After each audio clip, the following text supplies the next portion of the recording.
Hey guys, welcome back to my channel. So in today's video I am going to be trying out this crochet faux locs, and once again I bought the hair from AliExpress because over here in Curtir they don't really have beauty supply stores that have these products, so I had to get it online.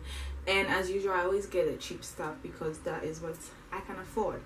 So I bought 3 packs all together.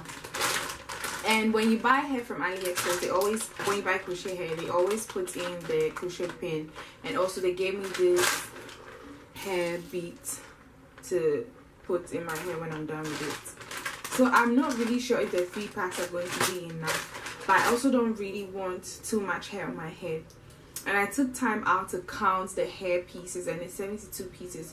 So I'm going to try my possible best to part my hair into 72 parts and then put the crochet and then go on to install the crochet.